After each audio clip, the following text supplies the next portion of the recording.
And we going into these holy days,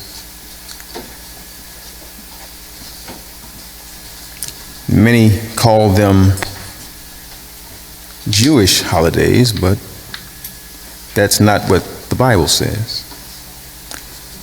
It says that they were his holy days. And by extension, that makes them all of our holy days.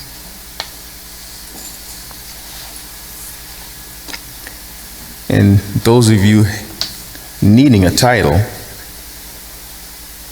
this one is the beginning of the story of Yahshua's birth.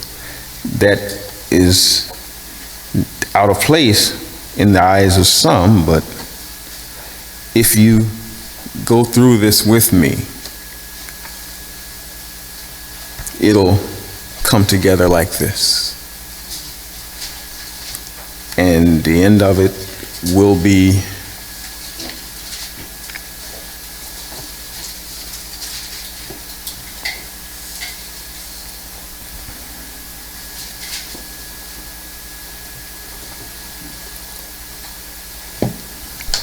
the days of unleavened bread. But this one was a long one, and it was in several books, and the beginning will be boring. It is just a list of names.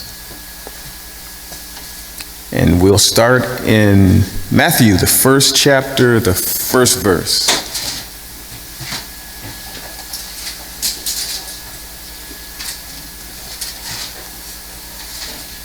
The book of the generation of Yahshua Messiah, son of David, son of Abraham. Abraham begat Isaac. Isaac begat Jacob. Jacob begat Judas and his brothers. Judas begat Pharez and Zara of Tamar. Pharez begat Ezram. Ezram begat Aram. Aram begat Aminadab. Aminadab begat Nasan. Nasan begat Salmon. Salmon begat Boaz of Rahab. Boaz begat Obed of Ruth. Obed begat Jesse. Jesse begat David the king.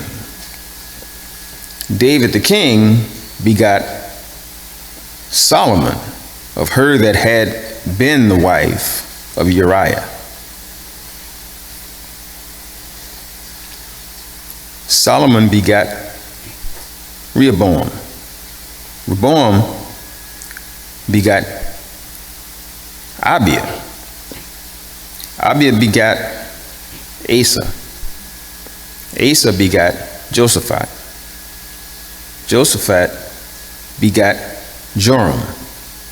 Joram begat Ozias. Ozias begat Jotham. Jotham begat Ahaz.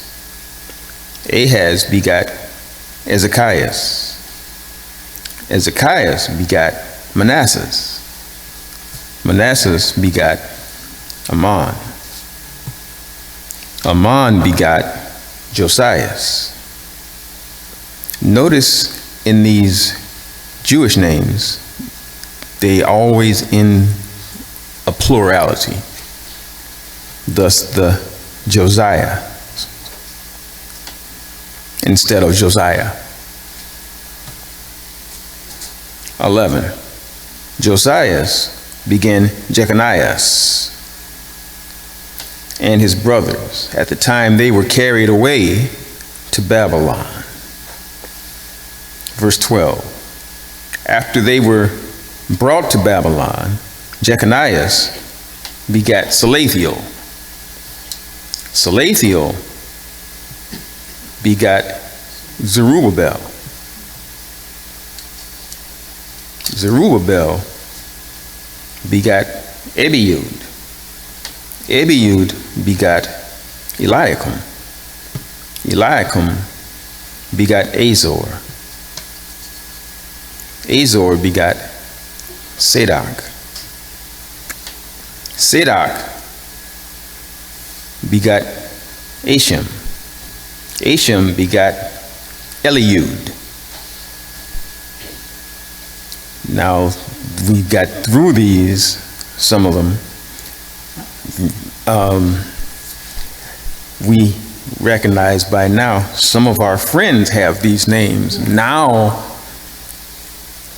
we got where they got those names from.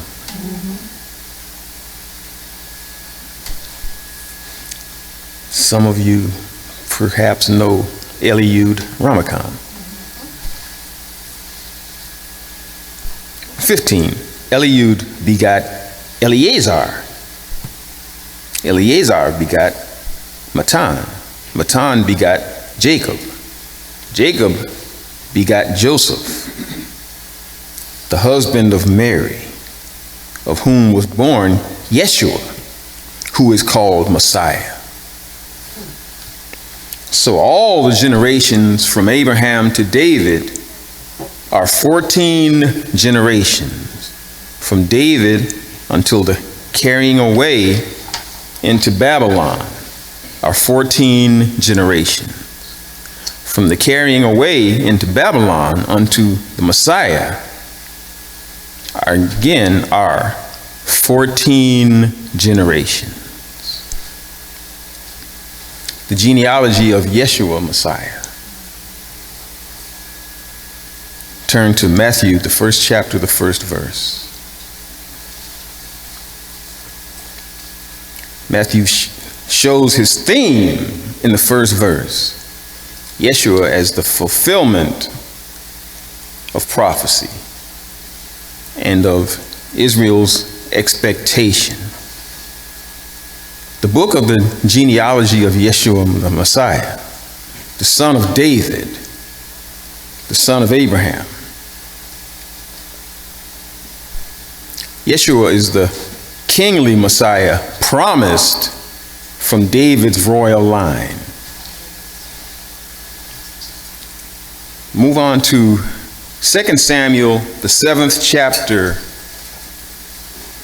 the 12th verse. 2 Samuel, the 7th chapter, the 12th verse. And when your days be fulfilled, and you shall sleep with your fathers, I will set up your seed after you, which shall proceed out of your bowels, and I will establish his kingdom. Notice this kingdom. Verse 13. He shall build a house for my name, and I will establish the throne of his kingdom for a little while. I tried to fool you. Forever.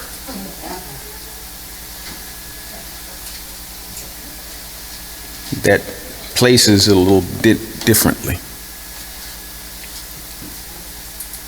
I will establish the throne of his kingdom forever. Verse 14. I will be his father, and he shall be my son. If he commit iniquity, I will chasten him with the rod of men and with the stripes of the children of men. Think about that a little bit, and you'll see that that has something to do with his sons, David's sons. Verse 15. But my mercy shall not depart away from him, as I took it from Saul whom I put away before you. And your house and your kingdom shall be established again forever before you. Your throne shall be established forever. He's not talking about David here, as many think. He is switching back to Yahshua, the Messiah.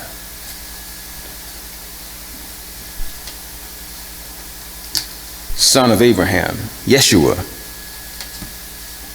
is the seed of Abraham, in whom all nations will be blessed. We'll find this in Genesis, the 12th chapter, the 3rd verse.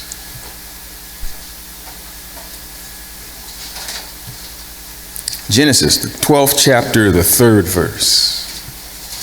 And I will bless those that bless you.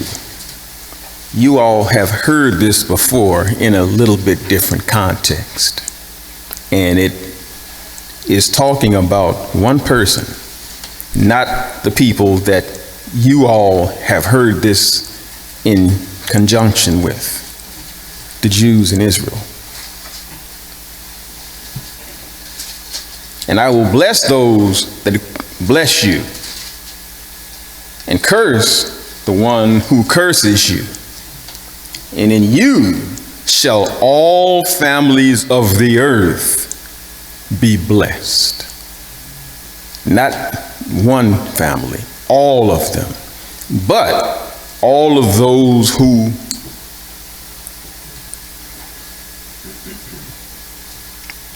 follow Yahshua the Messiah, whoever they are.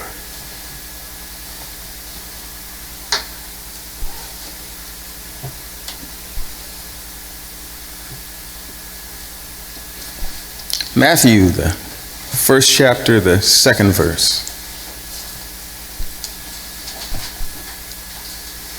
I went through this a little bit differently because there's a little bit different spin on the genealogy. Yeshua's genealogy through Joseph is explained out here. Abraham begot Isaac. Isaac begot Jacob, and Jacob begot Judah and his brothers. Judah begot Perez and Zerah by Tamar. Perez begot Hezron, and Hezron begot Ram. Ram begot Aminadab. Aminadab begot Nashon, and Nashon begot Salmon. Salmon begot Boaz by Rahab. Boaz begot Obed by Ruth. Obed begot Jesse, and Jesse begot David the king. David the king begot Solomon, by her who had been the wife of Uriah. You couldn't do anything back then, it would be in your genealogy. You thought you hid that, didn't you? There it is, right there. Solomon begot Rehoboam. Rehoboam begot Abijah. And Abijah begot Asa. Asa begot Jehoshaphat. Jehoshaphat begot Joram.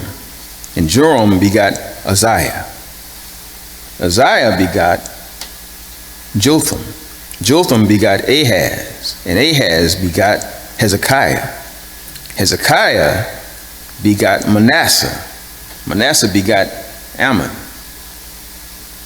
And Ammon begot Josiah.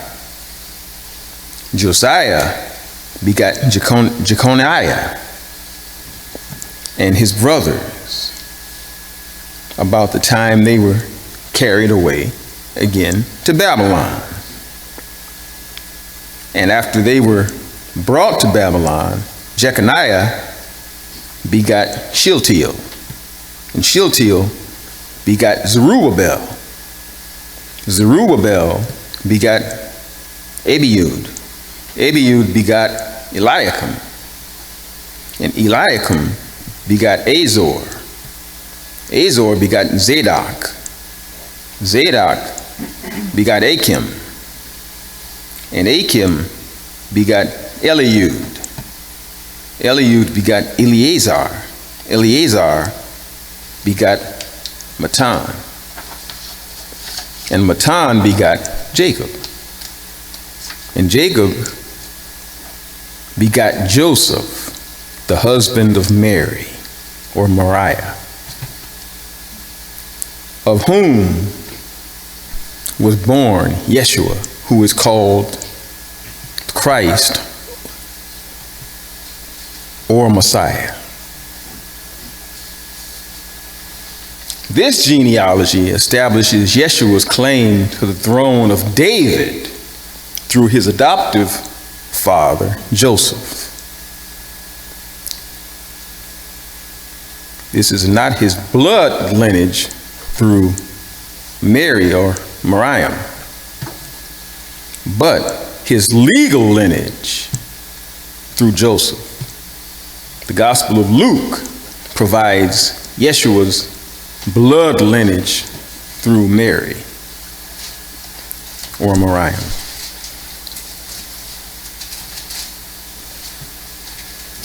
Tamar, Rahab, Ruth, her who had been the wife of Uriah. In this genealogy is the unusual presence of 4 women. Women were rarely mentioned in ancient genealogies.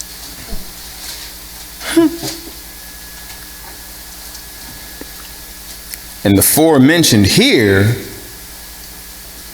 are worthy of special note as examples of Elohim's grace. They show how Elohim can take unlikely people and use them in great ways.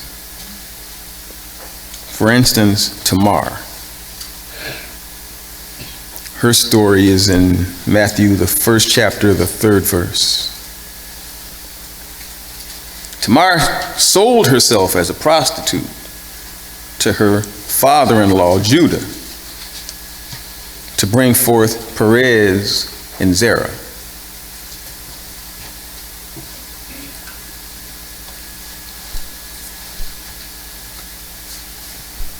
Rahab, you'll find in Matthew, the 1st chapter, the 5th verse. Rahab was a Gentile prostitute for whom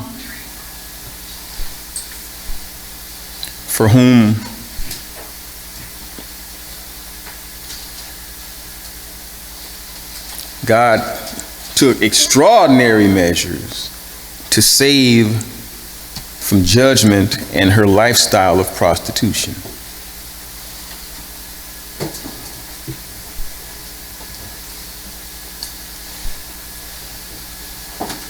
Third, Ruth, also Matthew, the 1st chapter, the 5th verse.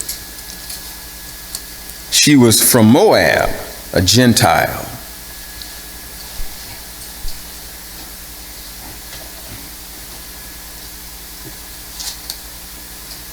Matthew, the 1st chapter, the 6th verse. Her who had been the wife of Uriah. In other words, Bathsheba was an adulteress, infamous for her sin with David. Why are these 4 women listed in the genealogy of Yahshua?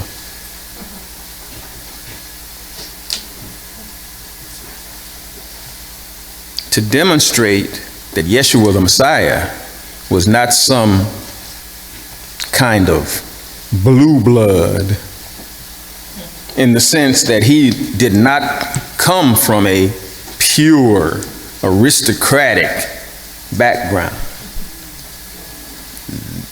So many say over the years that The only people that count are the aristocrats, the blue bloods, so to speak. That's where that name comes from, not some TV show.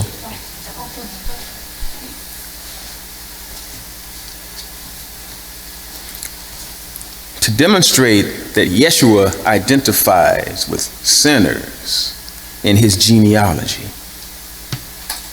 even as he will in his birth, baptism, life, and his death on the stake or tree.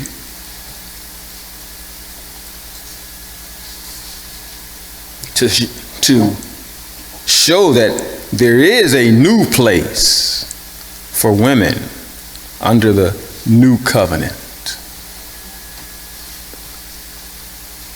In both the pagan and the Jewish cultures of that day, men often had, this is familiar, men often had little regard for women. In that era, Jewish men prayed a special way every morning.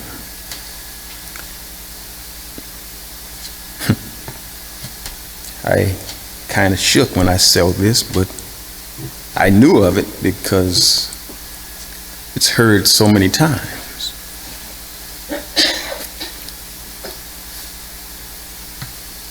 Jewish men prayed every morning, thanking Elohim that they were not Gentiles, slaves, or women.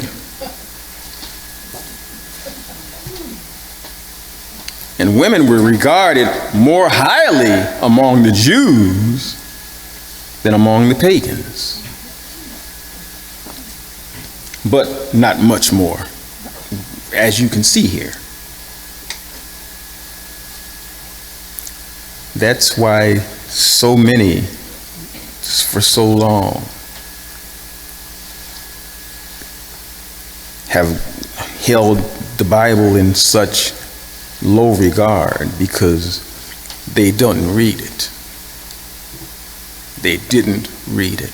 There was, from the time of Yeshua's coming into the picture, a marked change in the status of women. A lot of people of this world, they want it all, because that little change that he did, that wasn't enough. He's the God of the universe. He could have wiped it all away.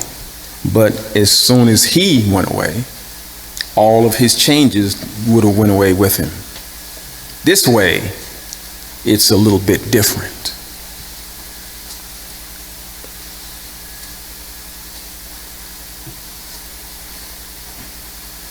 Continuing in Matthew, the 1st chapter, the 18th verse.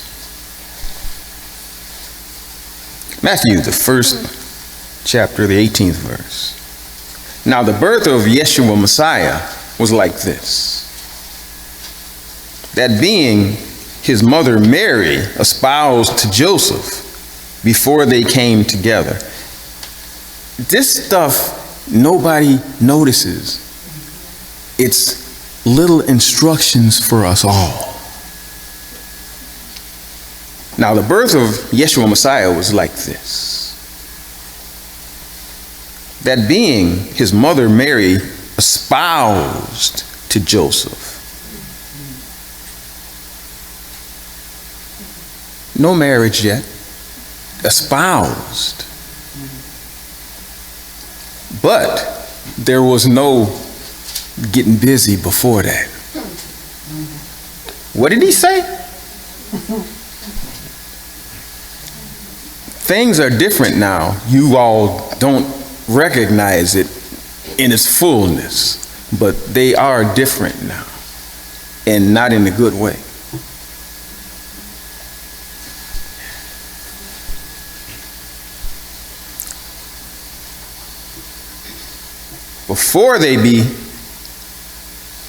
before they came together, she was found with child of the Holy Spirit.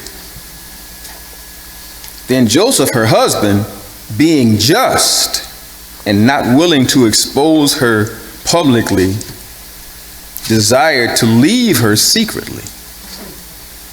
I had a supervisor at a job long ago. He always said this, and nobody got it too much. I did, but he would say about someone that he didn't think well of, "You like that cuckolded Joseph, aren't you?"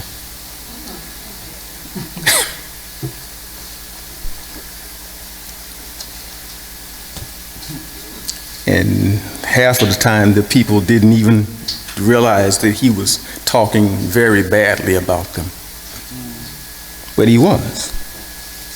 But people back then would have caught on to that and probably did a Will Smith on him, but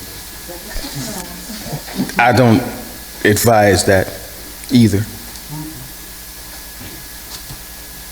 But it is what it is. Whatever that was.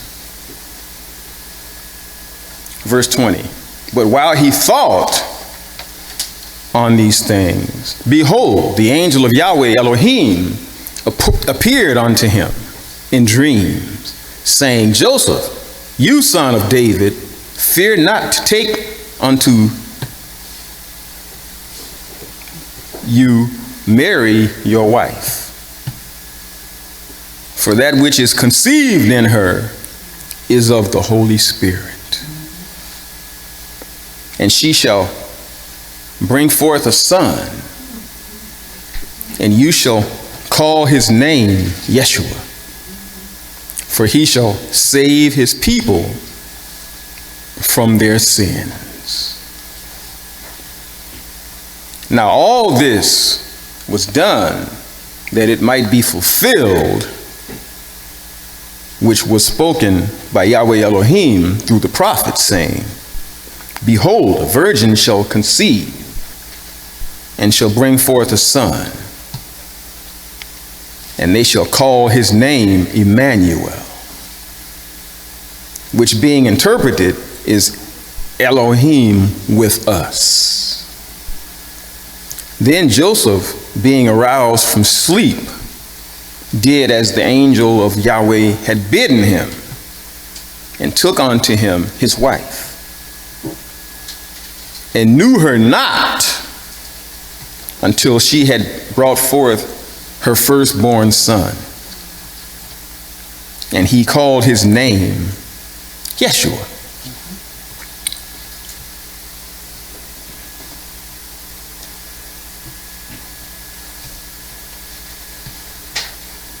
Continuing in Luke, the first chapter, the first verse.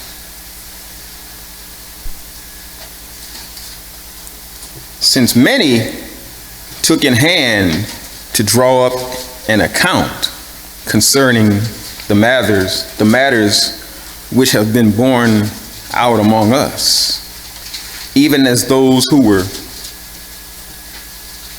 from the beginning delivered to us, becoming eyewitnesses and ministers of the word.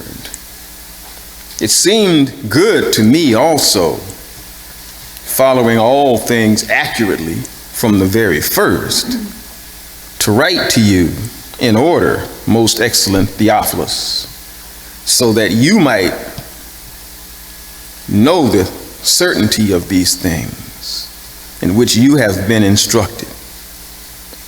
In the days of Herod, the king of Judea, there was a certain priest named Zechariah of the course of Abijah, the 8th course. No time to calculate this now, but the information is in the scriptures. The scriptures for all time.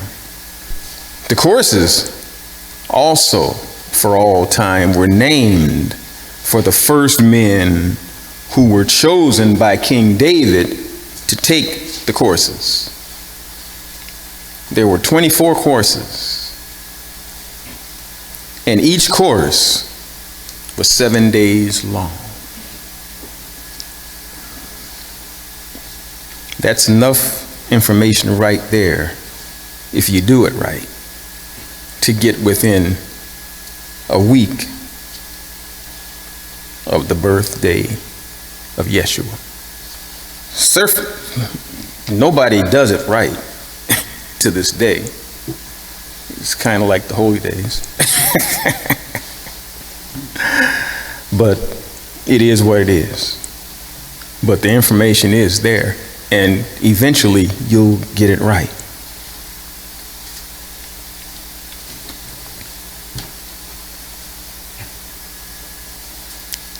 Luke, the first chapter, the 5th verse or so. And his wife was of the daughters of Aaron, and her name was Elizabeth.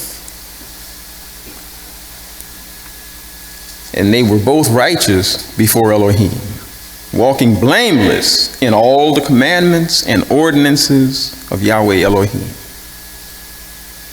And they had no child, because Elizabeth was barren. And both were advanced in their days.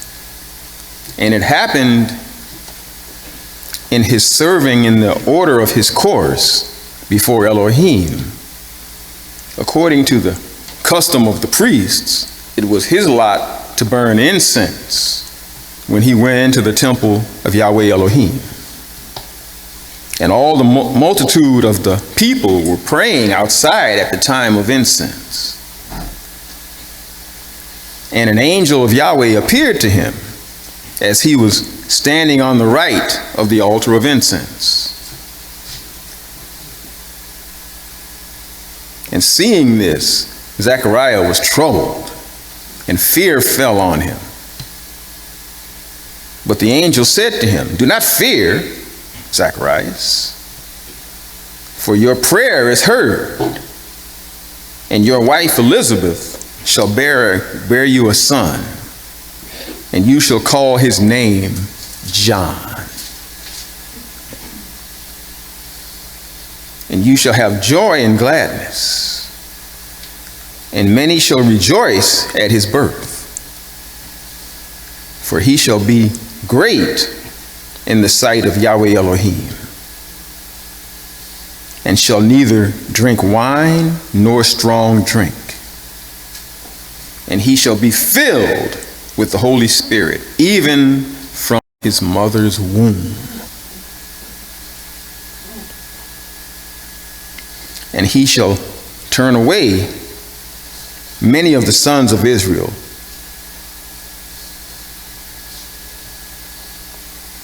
to the sovereign, their Elohim. And he shall go before him in the spirit and the power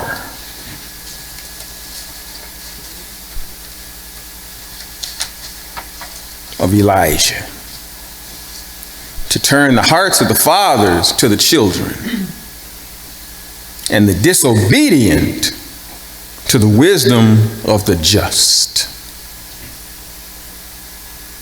to make ready a people prepared for their sovereign Elohim. And Zacharias said to the angel, "By what shall I know this?" Seeking a sign. "For I am old, and my wife is advanced in her years," or her days. 19. And answering, the angel said to him, "I am Gabriel." That should have been enough right there. Should have been. "Who stands before Elohim. And I am sent to speak to you, to show you these glad tidings." And there is a price for not believing. Verse 20. And behold, you shall be silent and not able to speak until the day that these things shall be performed. Why? Because you did not believe my words, which shall be fulfilled in their time, not yours. Verse 21. And the people waited for Zacharias and marveled that he stayed so long in the temple. And when he came out, he could not speak to them. And they perceived that he had seen a vision in the temple. And he was making signs to them and remained speechless. And as soon as the days of his service were accomplished, he departed to his own house.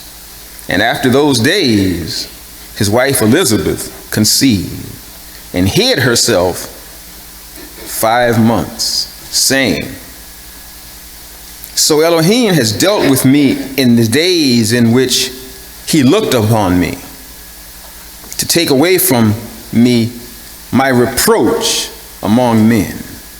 And in the 6th month, the angel Gabriel was sent from Elohim to a city of Galilee named Nazareth, to a virgin betrothed to a man whose name was Joseph, of the house of David. And the virgin's name was Mary, or Miriam. And I use both because people trip you up sometimes. Well, her name was, what was it? Mary, Miriam, what was it? Both are the same thing. That's the true way that a name transfers from one language to another. And the bridge between the two is the use of both of them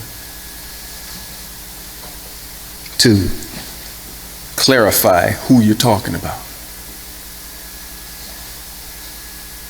Verse 28. And the angel came into her and said, Hail, one receiving grace. The sovereign Elohim is with you. Blessed are you among women. And when she saw him, she was troubled at his saying, and considering what kind of greeting this might be. And the angel said to her, Do not fear, Mary, for you have found favor with Elohim.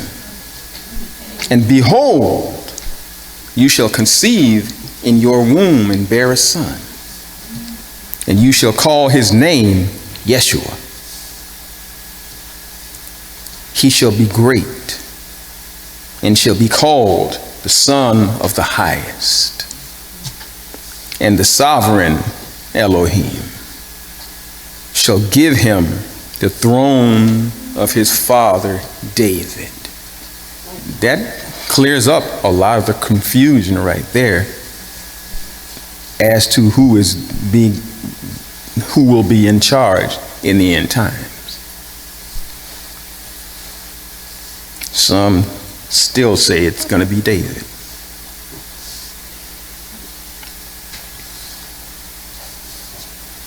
And that's the fourth of, it's all through the Gospels. And I'm not going to get through all of that today, but I'm going to parse it out through the holy days. By the end of the holy days, we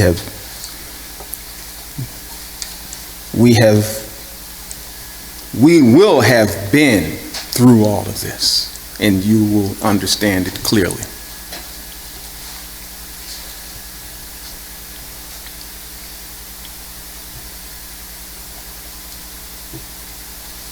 32 again. He shall be great and shall be called the Son of the Highest, and the sovereign Elohim shall give him the throne of his father David, and he shall reign over the house of Jacob a little while. Forever, and of his kingdom there shall be no end. Then Mary said to the angel, how shall this be, since I do not know a man?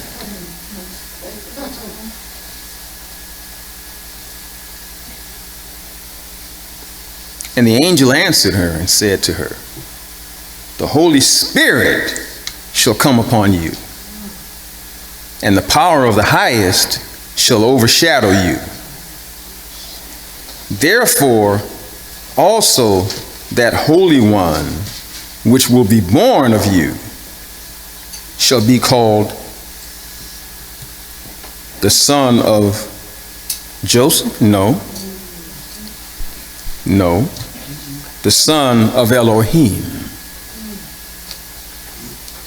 And behold, your cousin Elizabeth has also conceived a son in her old age. And this is the 6th month with her, who was called barren. For with Elohim, nothing shall be impossible. And Mary said, behold, the servant of Yahweh Elohim, let it be to me according to your word. And the angel departed from her.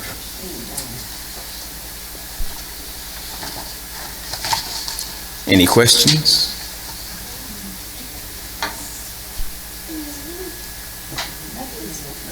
Any comments? Thurman verse first. In the verse you read in Genesis chapter 12, verse 3, when Yahweh told Abraham that those who bless him will be blessed and those who curse him will be cursed. There's another instance of that same thought in Numbers 24:9. Thank you, dude. And let me see, this is one of Balaam's third prophecies, but you look at Numbers 24:9, I think it's talking about Israel. He bows down and he lies down as a lion, and as a lion, who shall rouse him? Blessed is he who blesses you, and cursed is he who curses you. So it seems like it's talking about Israel there. Yeah, but what bows down? A lion. A lion.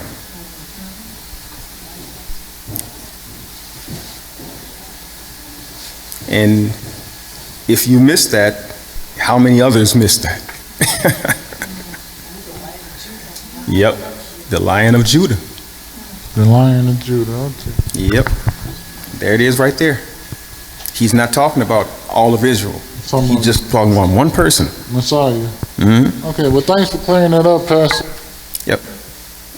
Sherry? Going back in Luke, when the angel was talking to Mary, and she said, how should this be, seeing I know not a man? And just be careful, right? You're right in front of a... So I'm just going to speak, and that thought came in my head. What, and we would never know, what did Mary feel that she has been chosen? This virgin has been chosen to carry the gift of the Messiah in her womb. What I just can't imagine, okay, that she was chosen to carry this a massive gift inside her womb. There's a song out there. It's called what is this name of that song? There was Lisa Fisher, I think it was, that did a song about that. Mary, don't you know? No. That's so amazing to me. I'll play it at some point during these days because it's perfectly exemplifies that the feeling of the average person if they walked up one day and found this was their life. Exactly. And It's amazing. It says the highest shall overshadow you. mm-hmm, You have no control of this. Mhm. I have chosen you. mm-hmm. That's just, oh gosh, that's just so touching to me. That's touching to me. You read it so deeply like that. Thank you, Pastor. So many elements are coming at us from so many different ways. The only way that I could do this a little bit at a time throughout the whole thing, because there's so many things, then all of them link together, but they don't think they do because you read it the way you read much of the Bible. Verse here and the verse there, and you'll get all flummoxed with what's what. Dwayne. I think she probably felt immense wonderment and enormous confusion. Because that's what I would have felt. And it didn't dawn on her till much, much later to what was going on. Yep. Exactly. Now, when Yahshua was born in Bethlehem, how long did they, you don't know how long they stayed, where did they go after his birth? Egypt. And where was he when the wise men finally came looking for him? Because he wasn't there. No, he was in a house by then Okay, 2 years because later, he didn't stay there 2 years. no, Didn't he have a job somewhere? Go back to Nazareth and houses or whatever he was doing?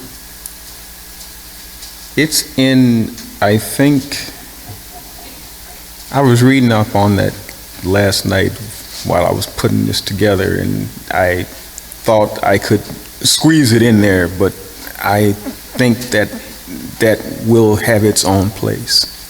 There were several places they were, but one of them was Egypt, but that was just for a little while. After the wife.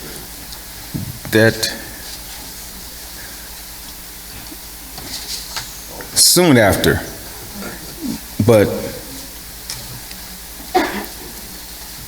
there was a lot of moving around because they were trying to kill that child. There was a lot of moving around, and I haven't gone through it all yet because whatever we were told was just the surface of it. And there was a lot more there. And the only thing I'm going to do is go through it again and ferret out where he was. But there was some moving around because a moving target is a little bit harder to nail down.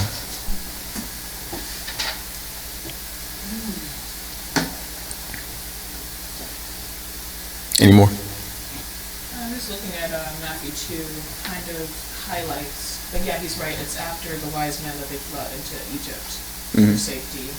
But it says that the wise men met him in Bethlehem, and then when Herod was trying to get him, then they went into Egypt and then returned back from Egypt to... After Herod died. Yeah, Yep. yeah, exactly, to go to Nazareth, yeah, exactly. But that's like a loose timeline. Yeah. Fella. Getting back to what Sherry was saying. It's amazing.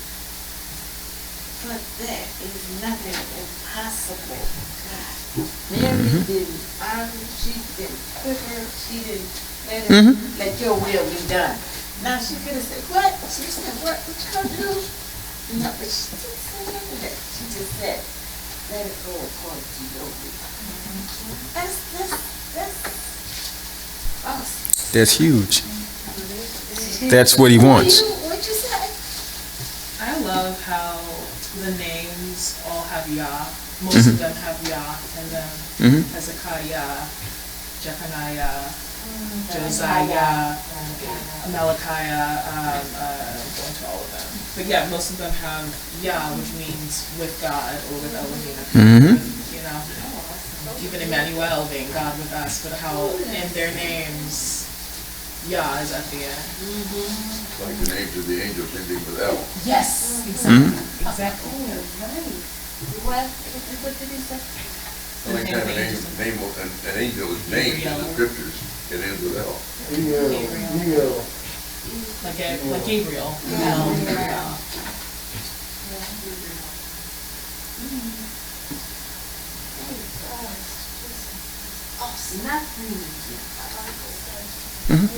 Ruby. Pastor, going to what Sister Sherry was saying. The idea of having this child in this young lady's body, be formed to feel the movement, the kicking, the turning, everything. And I go further down, the pain that she had to endure after seeing her son go through so much. I remember the clip of Passion of the Christ. I'm sure you've all seen it, I'm sure you have, where that part where he's being led to get crucified and he falls as he's holding the stake. And there's a part where they show Mary, where she goes back when Yahshua had fallen and she ran to his aid. You remember that part? She ran to him and she was crying.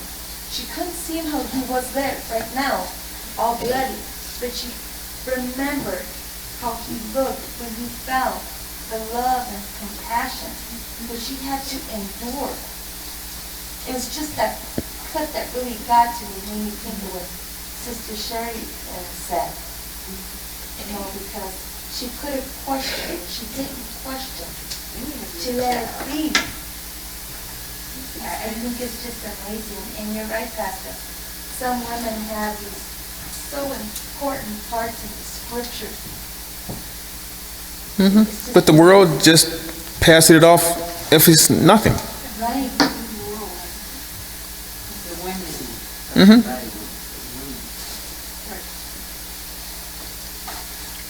And just like always, they pass over the subtlety of the Bible, but right away,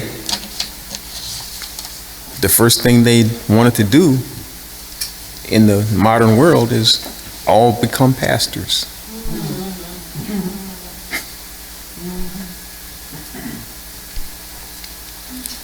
Rashida. I was doing some research a year or so back on Proverbs 31, and I learned that a lot of the cantors during the Sabbath meal, they would sing, you know how they would sing the scriptures, they would sing Proverbs 31 to their wives.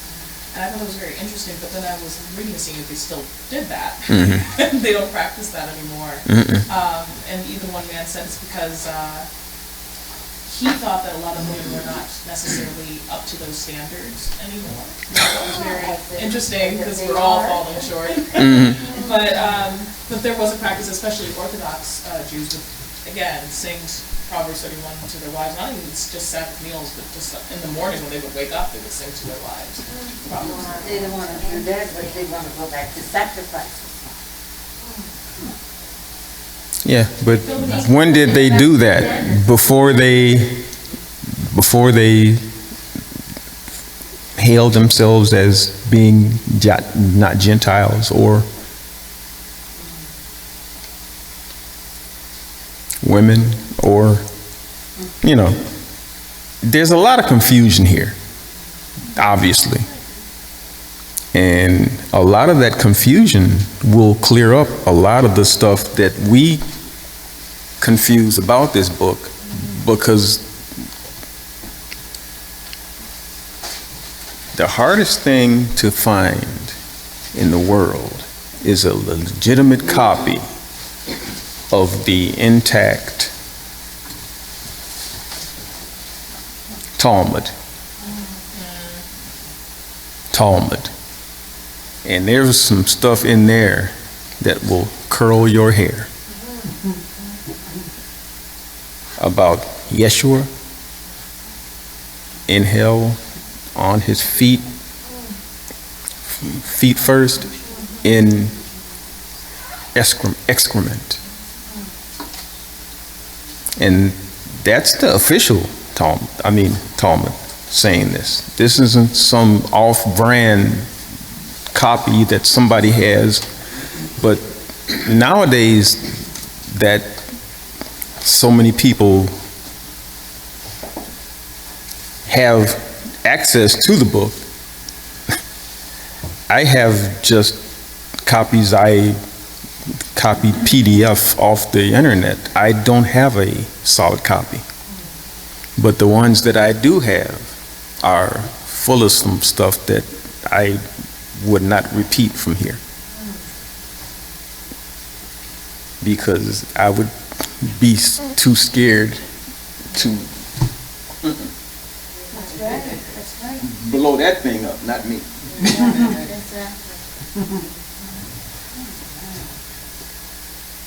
I talk about it sometimes, but I wouldn't read that stuff because they say some awful things about Yahshua, Messiah.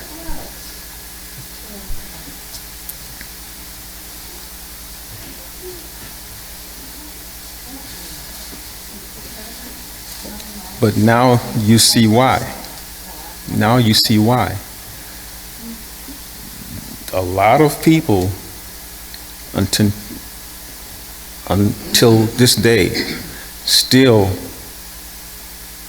read that verse as if you don't praise the people that are in Judah right now, you're going to straight to hell.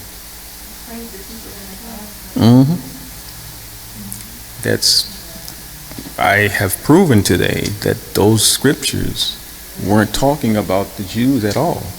They were simply talking about the Messiah, no one else. And you turn on any Sunday morning and all they talk about is, and those commercials, now they have adjusted the commercials to include Ukraine, Jews of the Ukraine. And that started me to thinking about something else. And I dug into Ukrainian history. And a lot of Hitler's officials hid there during the war.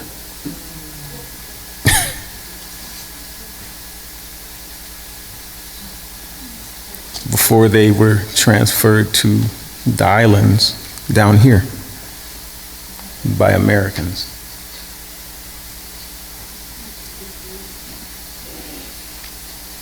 And the Bible itself says that don't read too much because it'll spin your head around. Something like that it says. But you can never know too much, but the thing is that he was guiding you away from is know too much within yourself because of what you read. And most of it is completely contradictory to the narrative of this world.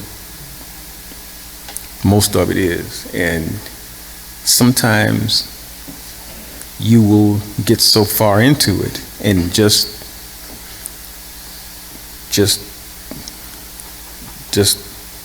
don't even bother anymore because it so flummoxes you.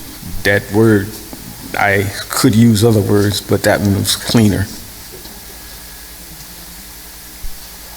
Flummoxes you so much that you just want no more reading at all. And everything you're not supposed to know. Some things you not you're not able to handle yet. All for a reason. Mm-hmm.